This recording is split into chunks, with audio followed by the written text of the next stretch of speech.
the TSA's Real ID enforcement, and 7 major airport rule changes in 2026 are catching millions of travelers completely off guard, and the Transportation Security Administration's new $45 fee could derail your entire trip if you're not prepared.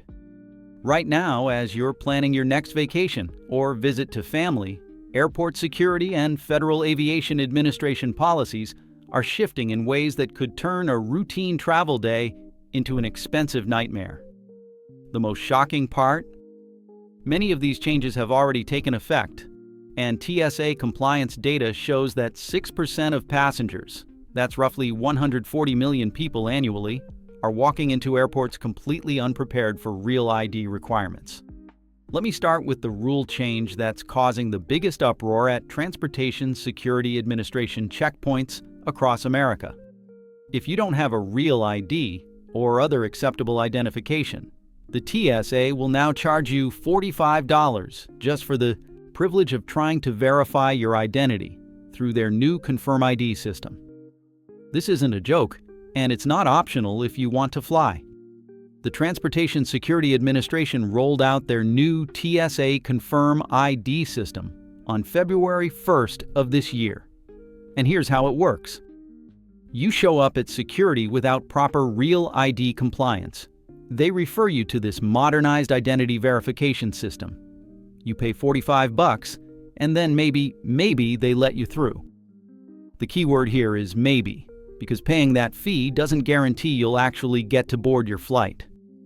If they can't verify who you are through their system, you're heading home, minus your money and your travel plans. Adam Stahl, the senior official performing the duties of Deputy Administrator for TSA, put it bluntly. Identity verification is essential to traveler safety because it keeps terrorists, criminals, and illegal aliens out of the skies. This fee ensures the cost to cover verification of an insufficient ID will come from the traveler, not the taxpayer. Now you might be thinking, I've got my driver's license, I'm fine. But here's where it gets tricky. That regular driver's license you've been using for years? It's not enough anymore for Transportation Security Administration checkpoints.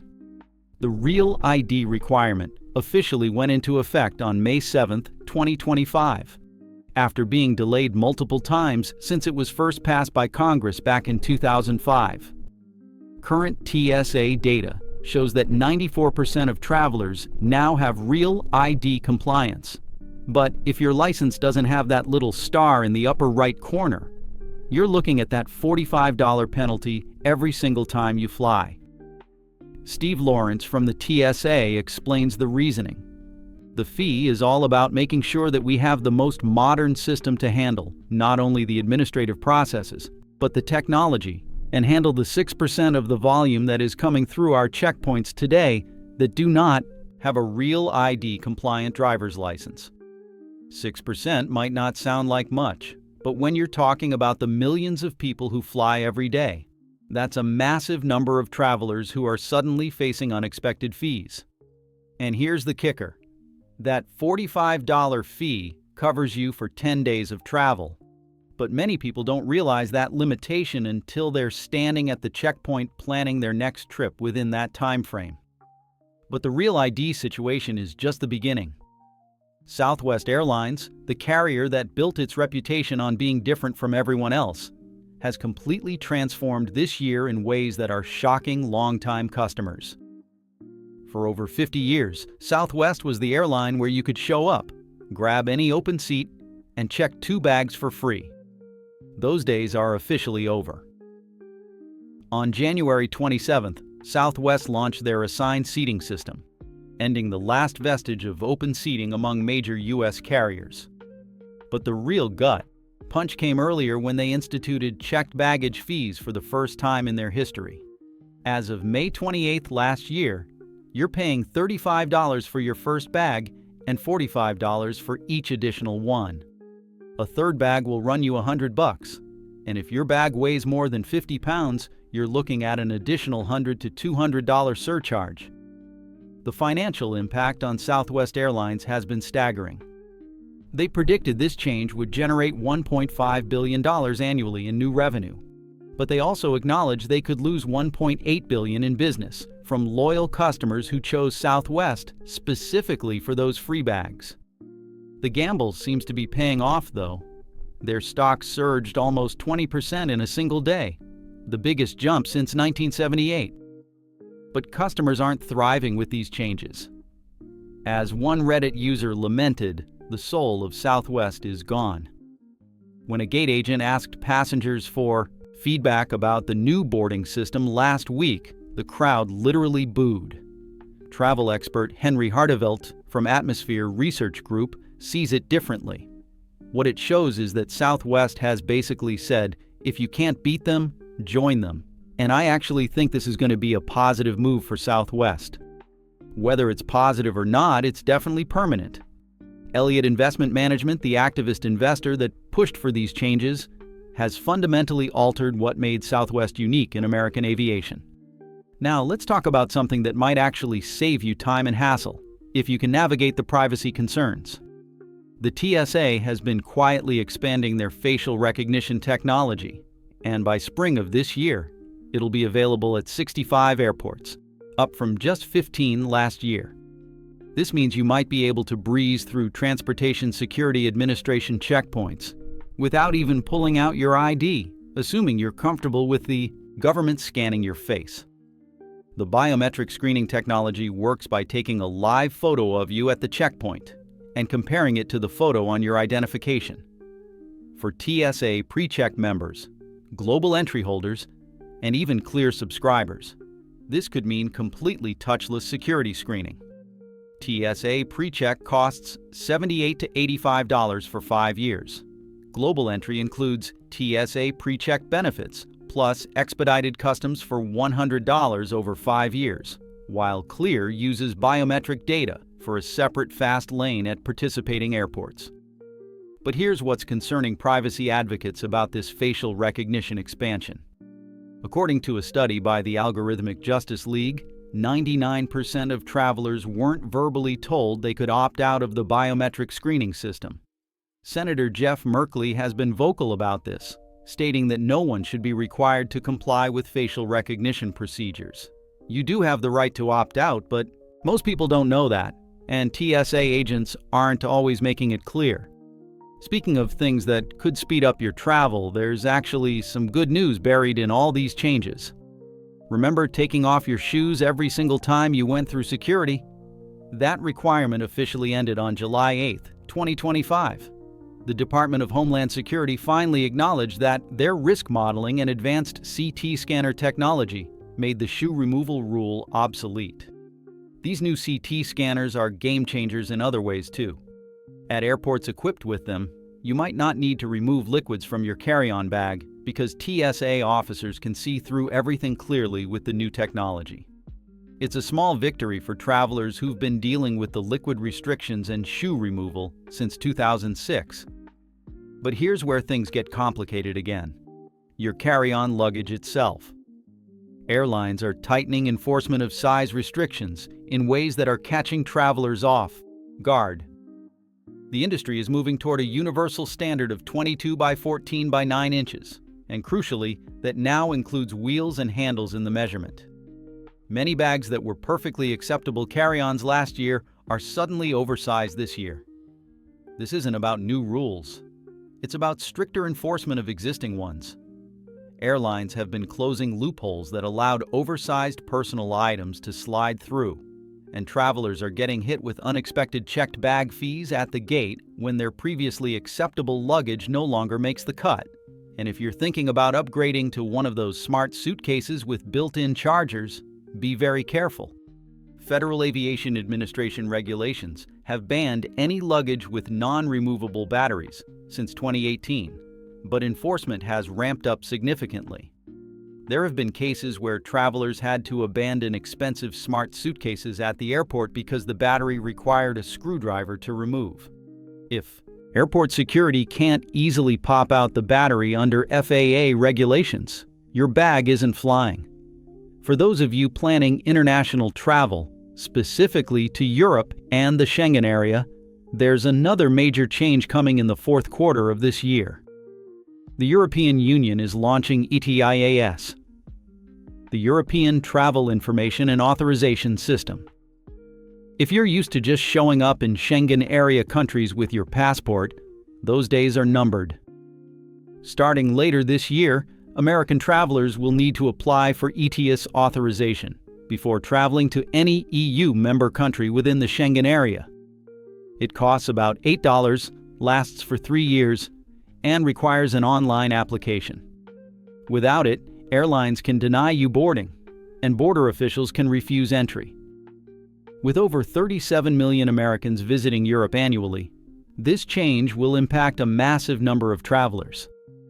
Now here's something that might actually work in your favor, especially if you're helping elderly parents travel or dropping off younger family members. Guest passes are making a comeback at airports across the country. More than a dozen airports now allow non-ticketed individuals to apply for visitor passes that let them accompany travelers through security to the gate. Airports like Seattle-Tacoma, San Diego, Orlando, Philadelphia, and San Francisco are participating in these programs. In Seattle, they offer up to 300 passes per day on a first-come, first-served basis. Each airport has its own name for the program. Seattle calls it the SEA Visitor Pass. Philadelphia has the Wingmate Pass.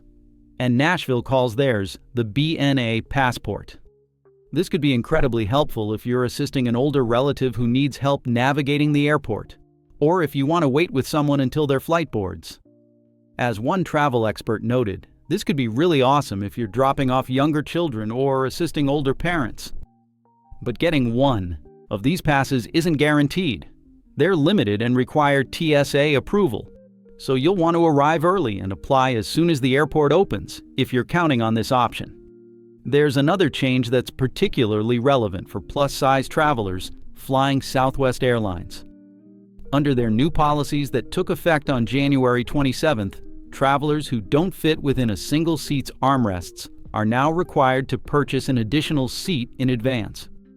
Previously, Southwest had a more flexible policy around this issue, but the new assigned seating system has made advance purchase mandatory. One area where the government actually stepped back from additional passenger protections involves flight delay compensation. In September 2025, the Trump administration dropped a Biden-era Department of Transportation plan that would have required airlines to provide automatic cash compensation for significant delays caused by issues within the airline's control.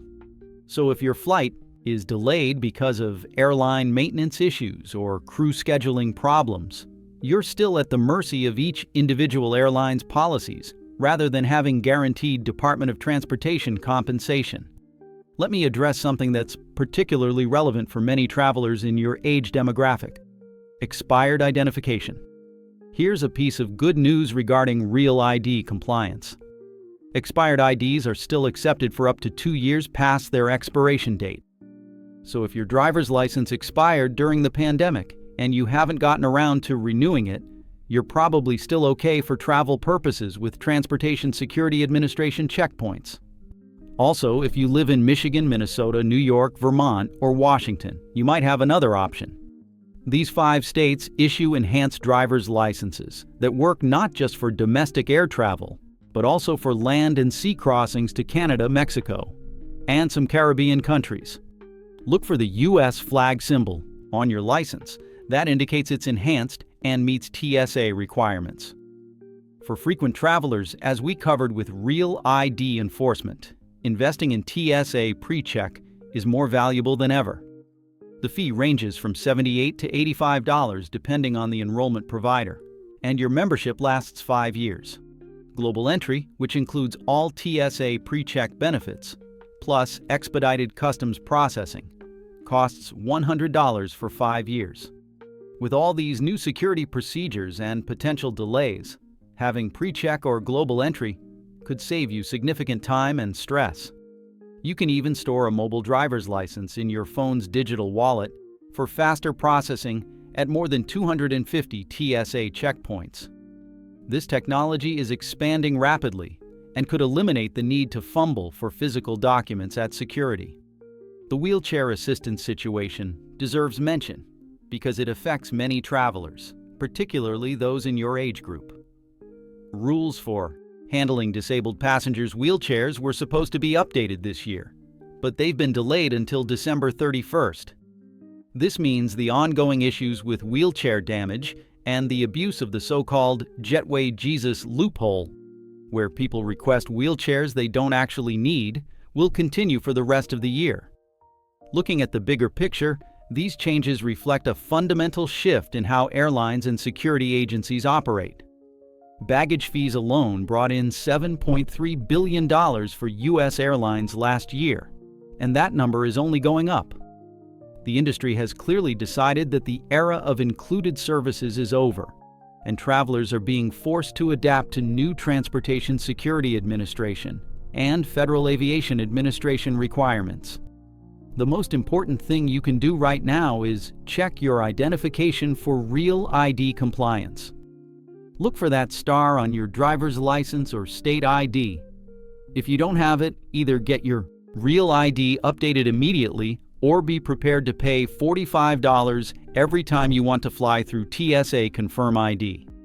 Don't assume you can figure it out at the airport. 6% of travelers are already learning this lesson the hard way with Transportation Security Administration enforcement. Prepare for these changes now, because the airports certainly aren't slowing down to accommodate anyone who shows up unprepared. The rules have changed, the enforcement is real, and your next trip depends on knowing exactly what to expect before you leave home.